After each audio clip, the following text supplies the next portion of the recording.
SBM on the beats.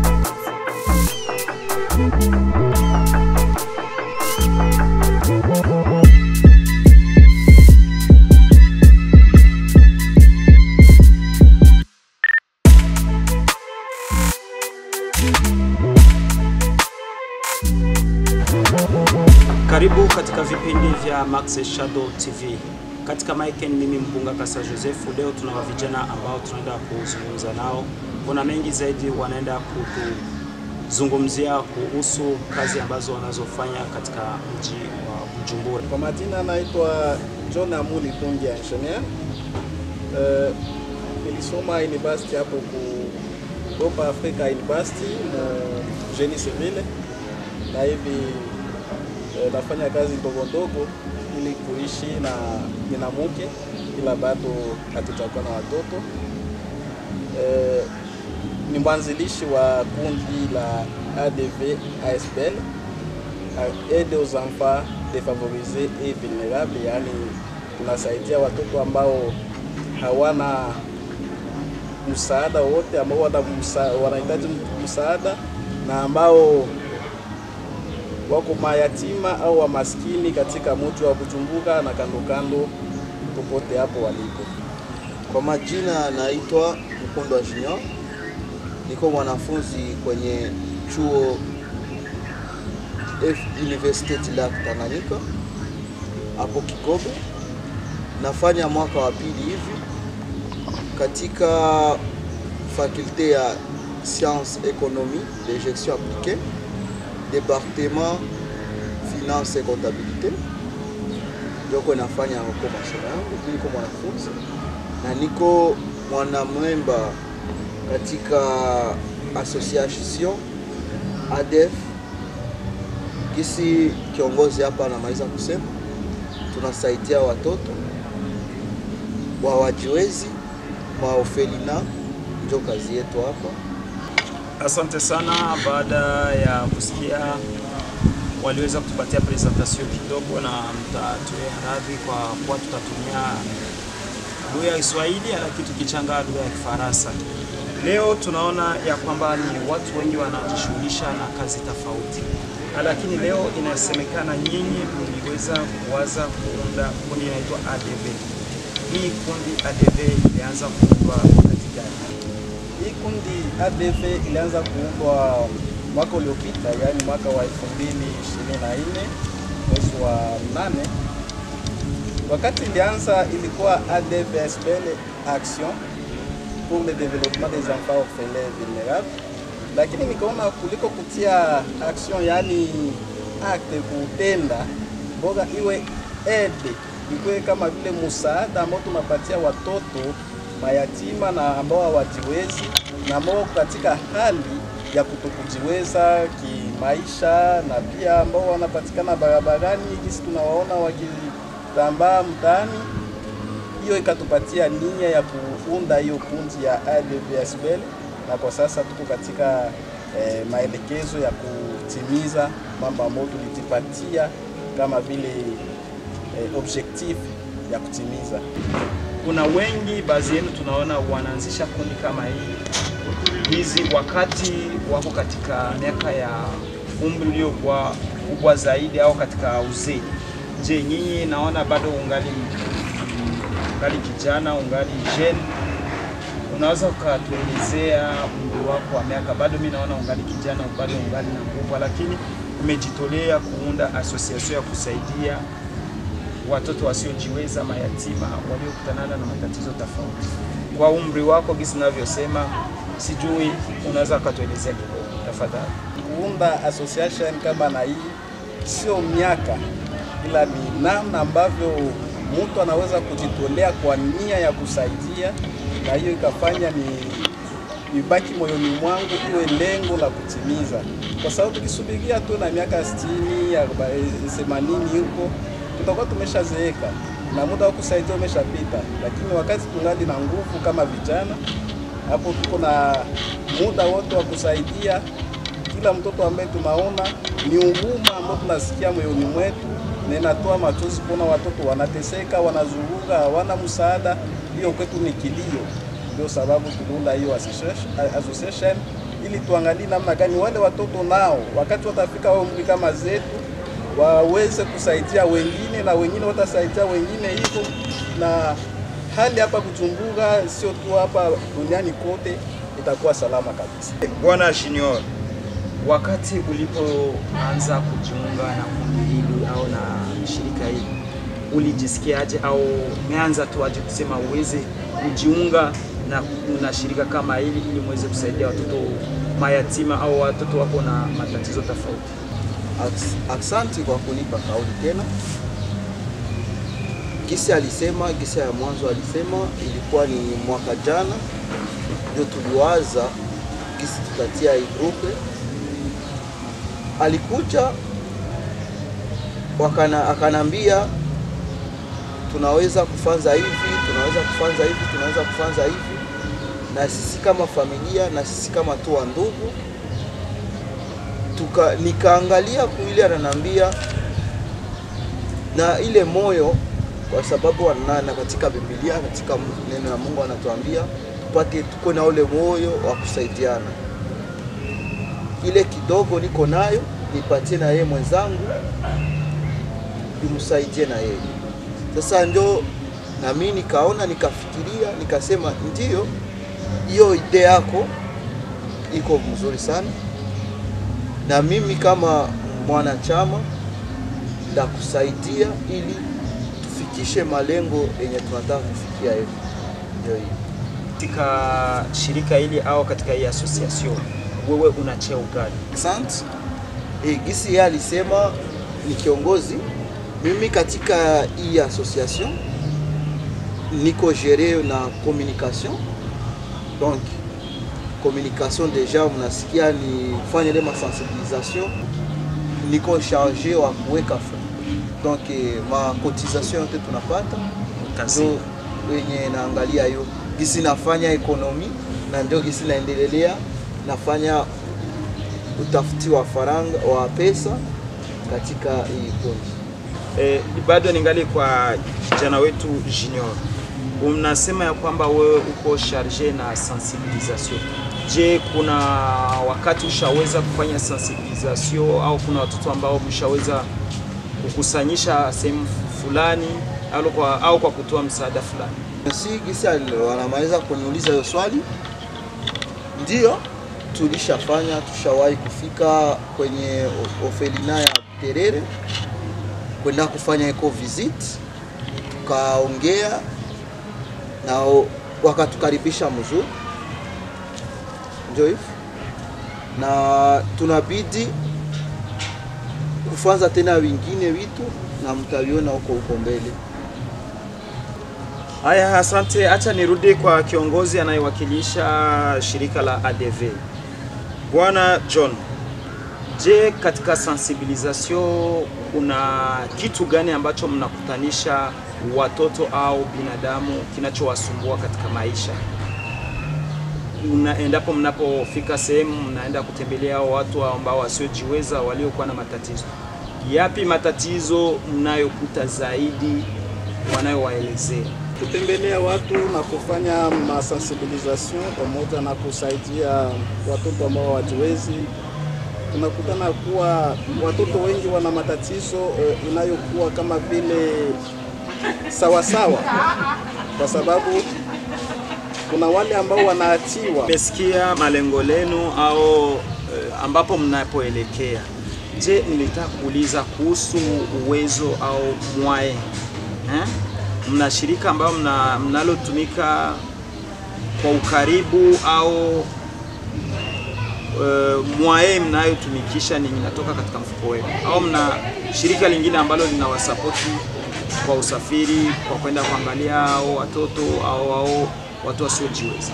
Kuhusu uwezo wa kipesa wa association ya ADVSBL, kwanza ni pesa ambazo tunatumikisha ni ya kujitoa wenyewe.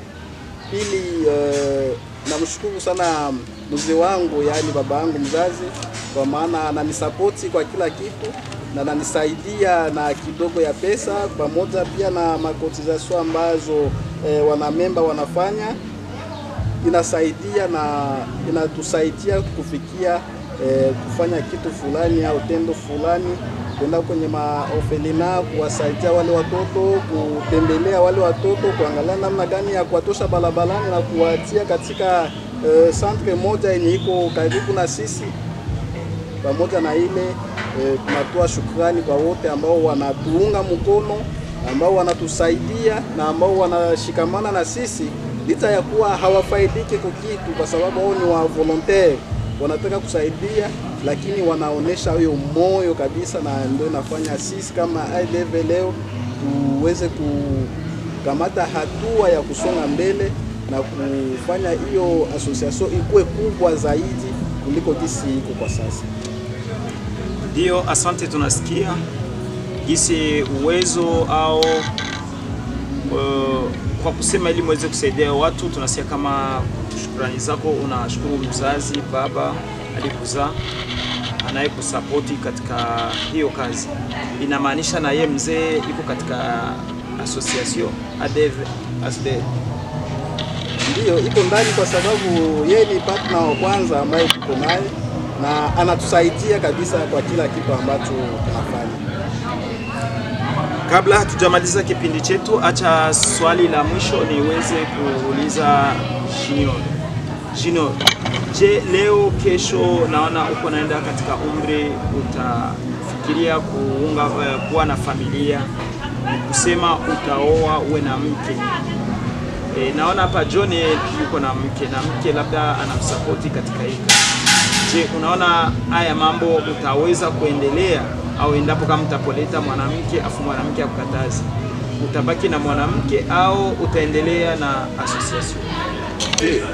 Asante kwa kuniuliza hiyo swali, kwa sababu na mimi pia siyakamataka ule muda wa kusema acha nifikirie, kwa sababu hakuna mwenye anajua kesho itakuwaje.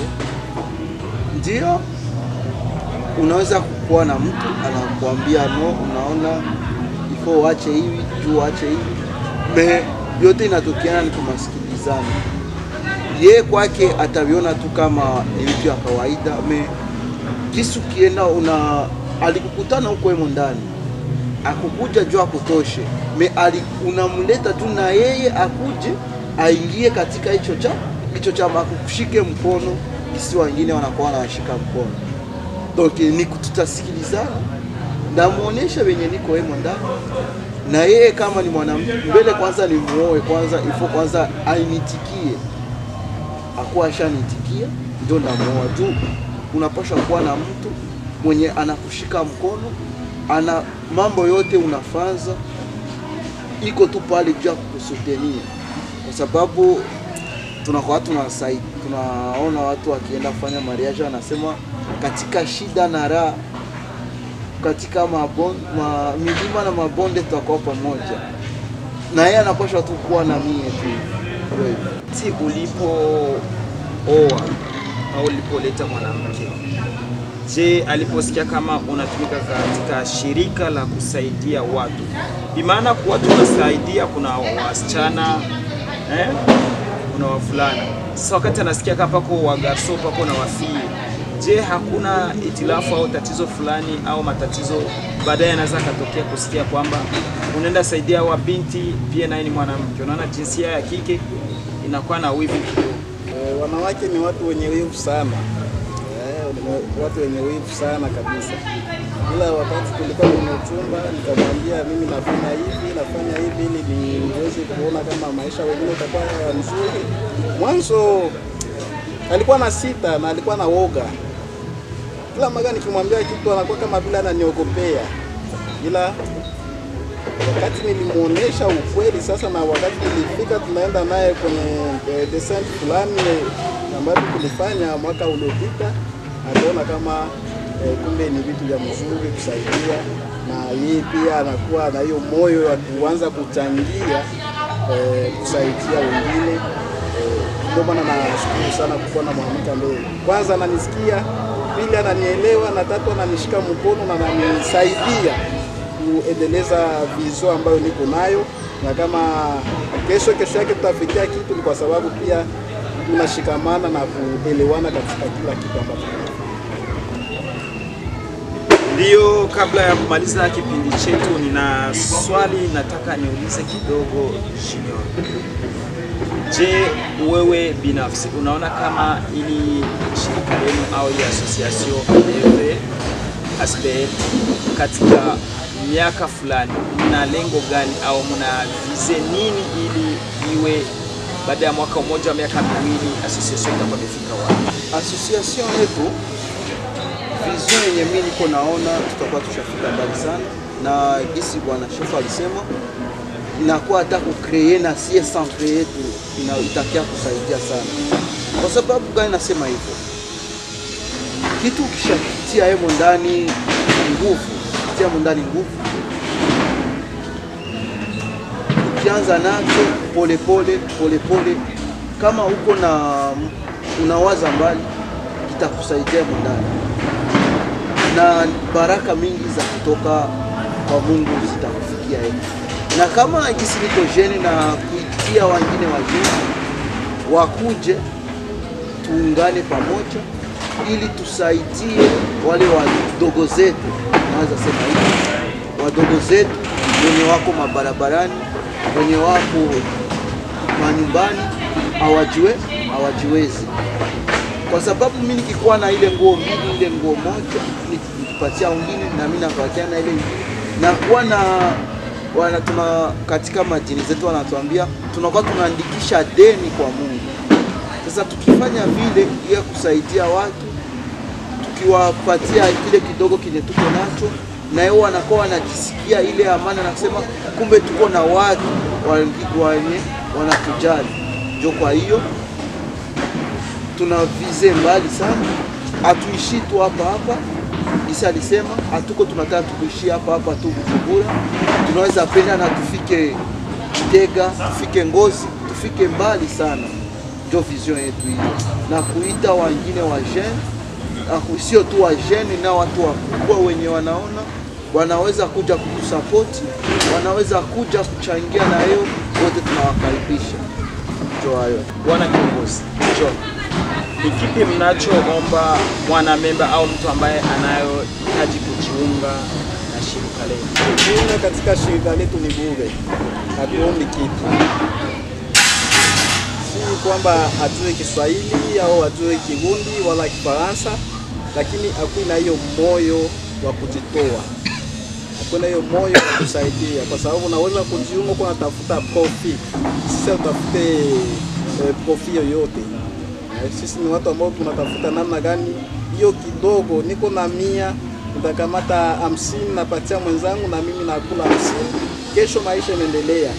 Na hivyo ndio tunataka tuwe, kwa sababu wakati tuna hiyo moyo wa kujitoa, mimi na moyo wa kujitoa, kuna mwingine na moyo wa kujitoa, hapo wakati tunasaidia, hapo kama tunakandamiza, hata usubiria mwisho wa mwezi tutapata profit fulani itatusaidia mtu kufanya. Hapana, moyo ambao tuko nayo itatusaidia kusonga mbele na tufanye mambo makubwa. Lakini kama hatuna hiyo moyo wa kujitoa, tunataka tupate faida fulani, vitu vitakufa na tutasonga na tutafika mbali kabisa. Swali langu la mwisho kabla hatujatia kwa kutia ukingoni kipindi chetu. Je, unaomba serikali ya Burundi iweze kuwasupport au kuwasaidia?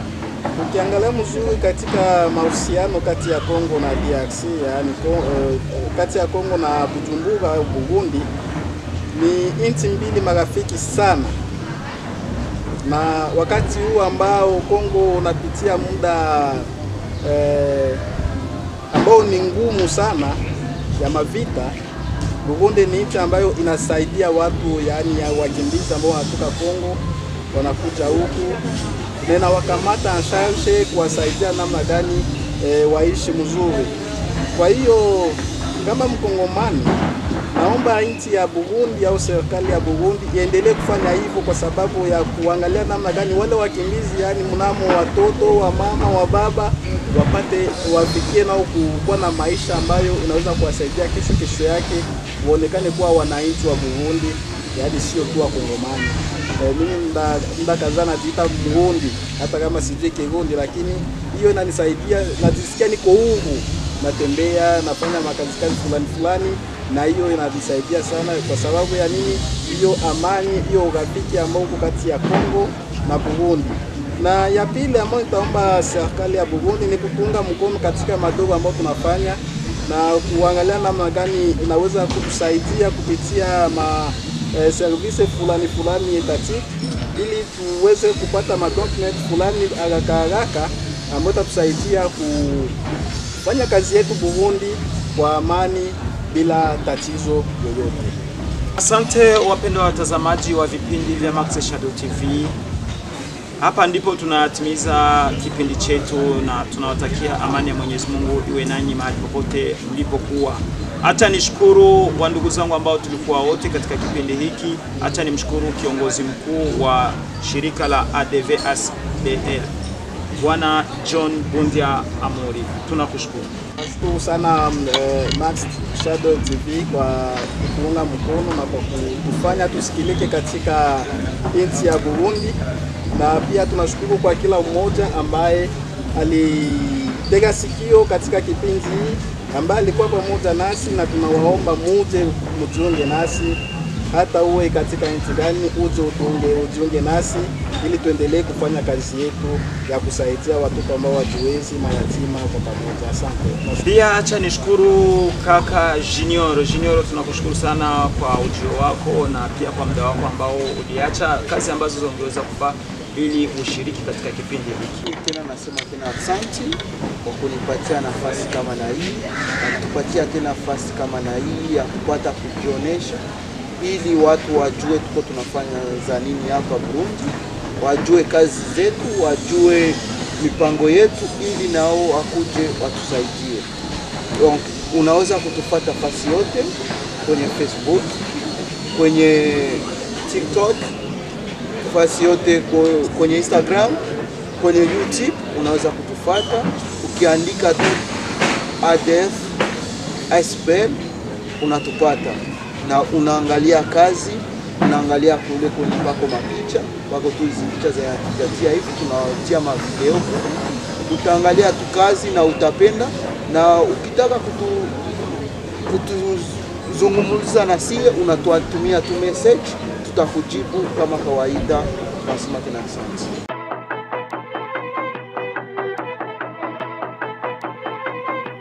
SBM on the beats.